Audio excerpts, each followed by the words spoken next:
Salut, c'est Loïc, je suis super content de te retrouver pour cette nouvelle vidéo. Dans cette nouvelle vidéo, on va parler des mises à jour depuis le 1er juillet pour tous les bailleurs et ça concerne également aussi les locataires forcément. Donc on va parler de diagnostic technique dans cet atelier et je vais t'expliquer comment ne pas se faire avoir. Le gros risque que tu vas avoir depuis le 1er juillet 2017, c'est de te retrouver avec un logement qui soit déclaré insalubre. Donc ça, il faut y faire hyper attention parce qu'en fait, si un diagnostic n'est pas réalisé ou si sur un des diagnostics, il fait apparaître certains défauts techniques au niveau de l'électricité ou du gaz, le risque, c'est qu'un locataire mal intentionné puisse faire déclarer ton logement insalubre et ne plus payer pendant un certain temps ta location. Mais avant toute chose, si tu n'es pas encore abonné à la chaîne, je t'invite à t'abonner à la chaîne en cliquant sur le bouton s'abonner qui apparaît juste en dessous ou bien directement en dessous de la vidéo. Et puis si tu souhaites tout simplement être prévenu à chaque fois que je publie une nouvelle vidéo, donc c'est, je te rappelle, 3 fois par semaine, tous les lundis, tous les mercredis, tous les vendredis, eh bien tu as juste à activer la petite cloche et tu seras prévenu que j'ai publié une nouvelle vidéo. Voilà, donc je te remets également parce que on est dans les derniers jours pour pouvoir bénéficier gratuitement de la formation qui t'apprend à dénicher un bien rentable. Donc je te mets le lien juste au-dessus de moi dans la vidéo. Tu as juste à me laisser ton nom, ton mail et tu vas recevoir immédiatement dès l'instant où elle sera disponible, donc vraiment dans quelques jours maintenant, eh bien tu recevras cette formation sur ta boîte mail que tu pourras suivre. C'est une grosse formation en 7 modules, donc il y a vraiment du contenu à l'intérieur et ça t'apprend vraiment à prendre à la fois le bon état d'esprit et puis aussi tout simplement à te constituer un réseau, etc. Donc tu verras, il y a tout ça dans cette formation. Donc, qu'est-ce qui se passe depuis le 1er juillet quand on est propriétaire bailleur? Eh bien, il y a eu une mise à jour des diagnostics. C'est-à-dire que je ne sais pas si ça te parle, les diagnostics électriques et gaz, mais en tout cas, ces deux diagnostics étaient jusqu'à maintenant obligatoires pour vendre ton bien. Mais maintenant, ils vont être obligatoires pour louer ton bien. C'est-à-dire qu'il va falloir que tu fasses faire en fait un diagnostic général de l'électricité et si tu as du gaz, un diagnostic général du gaz.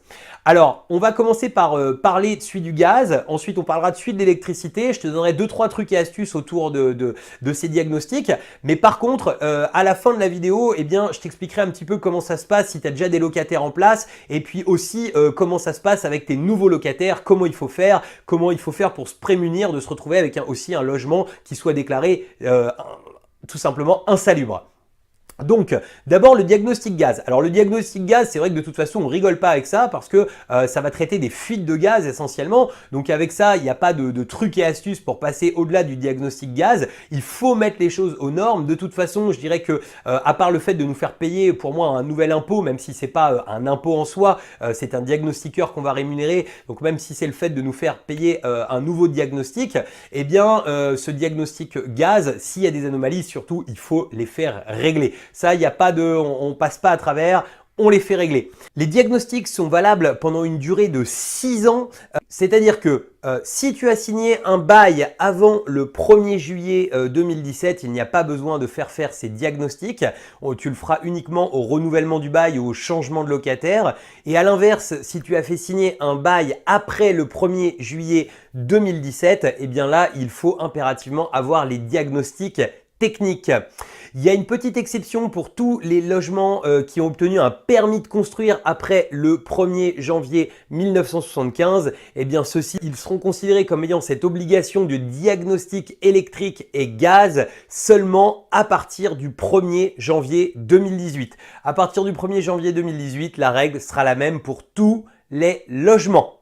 Ensuite, tu as le diagnostic électrique, donc c'est vraiment la même chose que quand tu vends ton bien. Ce diagnostic est également valable pendant 5 ans et en fait, ce diagnostic, eh bien, il va y avoir surtout une grosse problématique qui risque de se poser parce que j'imagine que si tu es un propriétaire bailleur conscient et tu n'as pas laissé une électricité, enfin un ensemble électrique qui date des années 60, tu as remis à jour au fur et à mesure du temps, mais beaucoup font l'impasse, c'est sur les fils de terre. Donc sur les fils de terre, eh bien il y a une chose toute simple, c'est qu'il va falloir impérativement mettre un 30 mA. Donc si tu connais pas, t'en parles à ton électricien, tu mets un 30 mA en tête de réseau et en fait ça va permettre de pouvoir pallier à cette problématique de terre.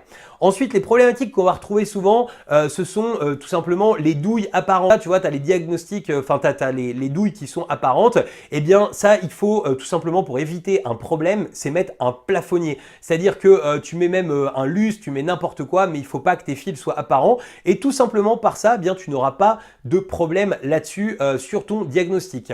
Ensuite, tu as autre chose, c'est tout ce qui est prise, les prises qui vont être desserrées du mur. Ça, il faut y faire hyper gaffe parce qu'une prise qui n'est pas bien collée au mur, ce sera une anomalie dans ton diagnostic. Et une anomalie dans le diagnostic, eh bien, c'est toujours un risque de se faire reclasser en logement insalubre. Donc, du coup, tu as compris, c'est relativement simple pour avoir un bon diagnostic électricité.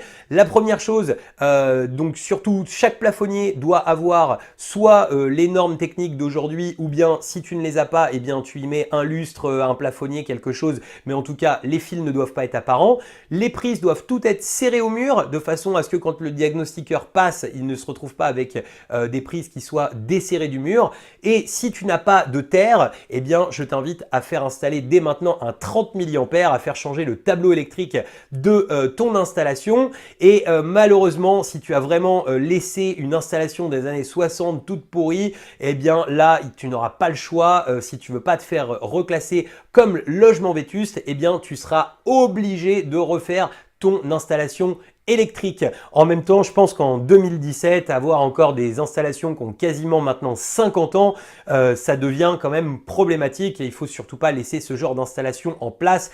Il est le temps de faire des travaux et l'avantage, c'est que tu pourras déduire ces travaux au réel et ça te permettra de ne pas payer d'impôts pendant un moment. Il faut le prendre comme ça. Donc maintenant, on va voir comment ça se passe pour si tu as un locataire en place.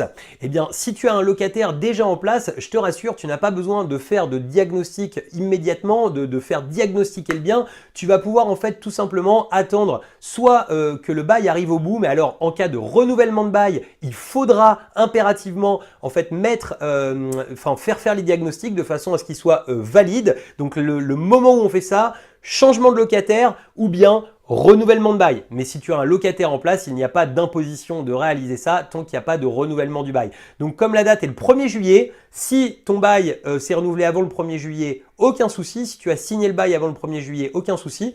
Si ton bail se renouvelle après le 1er juillet, tu fais ça à la date du bail. Et si tu signes un nouveau bail après le 1er juillet, eh bien tu fais faire ça au moment de la signature.